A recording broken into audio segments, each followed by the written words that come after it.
5 ان دنوں میں جو آنے والے دن ہیں، ایک عجیب بات اور ایک بہت ہی فضیلت کی بات یہ ہے کہ لگاتار 5 دن عید ہوتی ہے۔ ایسا آپ بتائیں کہاں ہوتا ہے کہ لگاتار 5 عیدیں کب آتی ہیں؟ تو یہ ان دنوں میں آتی جو آنے والے ہیں۔ دیکھیے کیسے آتی ہے۔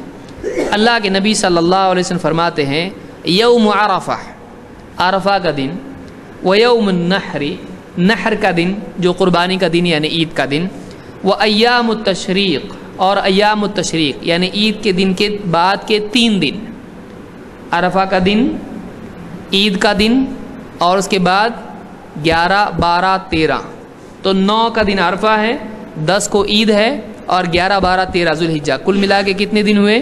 5 دن ہوئے۔ آپ نے فرمایا یوم عرفہ و یوم النحر و ایام التشریق عیدنا اہل الاسلام، ہم اہل اسلام کی عیدیں ہیں، یعنی 5 دن لگاتار عید ہوتی ہے۔ اس کو ان دنوں کو اللہ کے نبی صلی اللہ علیہ وسلم کیا فرمایا؟ یہ عید کے دن ہیں۔ وہی ایام اکل و شرب، اور یہ دن کون سے ہیں؟ یہ کھانے کے دن ہیں اور پینے کے دن ہیں۔ معلوم ہوا ان دنوں میں یعنی کھایا پیا جاتا ہے، تو ہمارے یہ عید کے دن ہیں، یہ کھانے پینے کے دن ہیں۔ اس کو امام احمد نے اور ابو داؤد، ترمذی اور نسائی نے، اور اسی طرح سے حاکم نے روایت کیا ہے۔ وہاں حاجی روزہ نہیں رکھتے ہیں عرفہ کا، کیونکہ ان کی کیا ہوتی ہے؟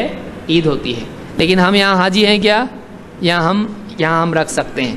تو حاجی کے لیے عرفہ کا روزہ نہیں ہے، اس لیے کہ اس کی عید ہے، لیکن یہاں پر ہمارے لیے کیا ہے؟ روزہ ہے، کیونکہ ہم لوگ وہاں پر نہیں ہیں۔